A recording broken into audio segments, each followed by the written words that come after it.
নমস্কার সবাইকে, প্রতিমা ভেজ কুকিংয়ে সবাইকে স্বাগতম। আজ আমি তোমাদের সাথে হেলেঞ্চা শাক ভাজি রেসিপি শেয়ার করব। তার আগে শাকগুলো কেমন সেটাই দেখাচ্ছি। আর এই শাকগুলো আমি সবজি ক্ষেত থেকে তুলে নিয়ে এসেছি।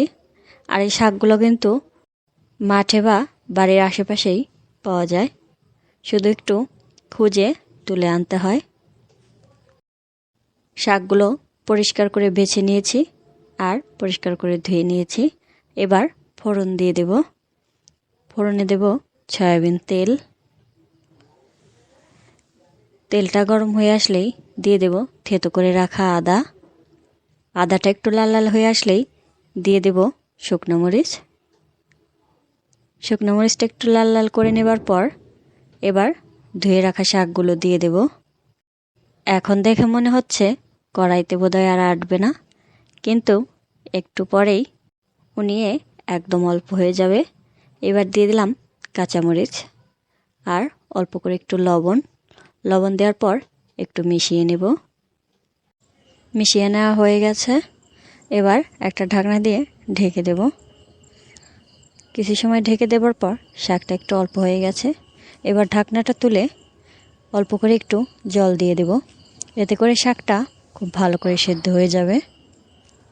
আর মাঝে মাঝে ঢাকনাটা তুলে কিন্তু নেড়ে দিতে হবে। ঢাকনাটা তুলে এবার নেড়ে দিচ্ছি। এভাবে নেড়ে চেড়ে ভেজে নিলেই শাক ভাজা হয়ে যাবে। এই হেলেঞ্চা শাকটা আমার কাছে কিন্তু খুবই ভালো লাগে।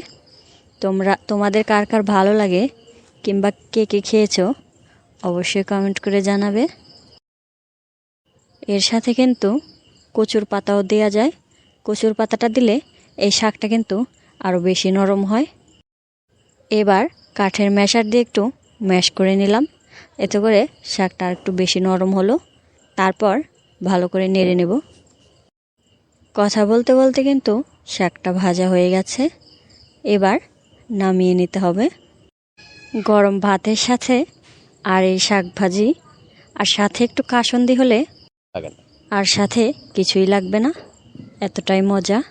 আজকের এই রেসিপিটা তোমাদের কেমন লাগলো অবশ্যই কমেন্ট করে জানাবে। সবাই ভালো থাকবে, সুস্থ থাকবে। নমস্কার।